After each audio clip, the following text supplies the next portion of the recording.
Top 8 des avantages à avoir des petits seins. Globalement, quand on a des ovaires, on passe le plus clair de notre temps à nous entendre dire que pour être parfaite, il faut avoir des gros seins et un énorme cerveau. Autant nous sommes d'accord pour le deuxième point, autant nous défendrons les petits seins jusqu'à notre dernier souffle. Numéro 1, on nous regarde toujours dans les yeux, et ce, même quand on porte un décolleté jusqu'au nombril. Notez toutefois que nous soutenons à 100% ces dames à forte poitrine qui passent leur journée à se faire reluquer par tous les affamés de la terre. Si vous êtes de ceux-là, retenez juste une chose, tu mates tes seins, pas ceux de la voisine. Numéro 2, on peut dormir sur le ventre. Bon, ok, il faut vraiment faire du bonnet Z pour ne pas pouvoir dormir sur le ventre. Mais n'empêche que nous, on peut pioncer autant qu'on veut sur le bidou, et ça, c'est cool. Numéro 3, on peut dire merde au soutif. En effet, là où au-delà du bonnet B on a besoin de soutien, nous on peut se balader sans soutif et profiter de la life. Et se dire que quand même, c'est plus confortable, que notre poitrine respire, que la vie est belle. Parce que oui, la vie est belle. Numéro 4, on est beaucoup moins sensible à la chaleur. Nous ne voudrions pas briser le capital sympathie des gros seins, mais c'est un fait. Plus une poitrine est opulente, plus elle baigne dans la transpiration quand les beaux jours arrivent. Et vous n'êtes pas sans savoir que transpiration rime avec rougeur, mycose et autres maladies de peau bien dégueu poic poic. Numéro 5, on ne se retrouve pas avec des obus pendant la grossesse. Tout ça est très logique. Quand on fait du C et qu'on prend de taille, ça fait du E. Quand on fait du A et qu'on prend de taille, ça fait du C. Or, il semblerait que du C soit tout à fait tolérable quand le E te pète le dos pour le reste de ta vie. Numéro 6, on attire les mecs riches. Et ouais,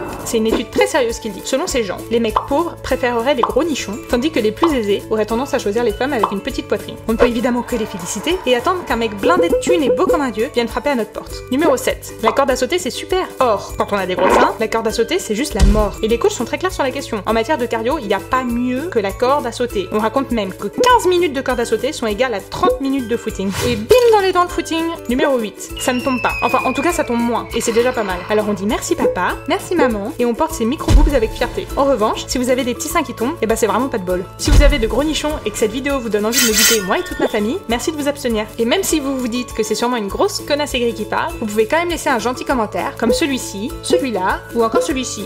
Si tu n'es pas un bouffon, clique donc sur ce bouton. Plus on rit, plus on est fou. Allez-y, abonnez-vous.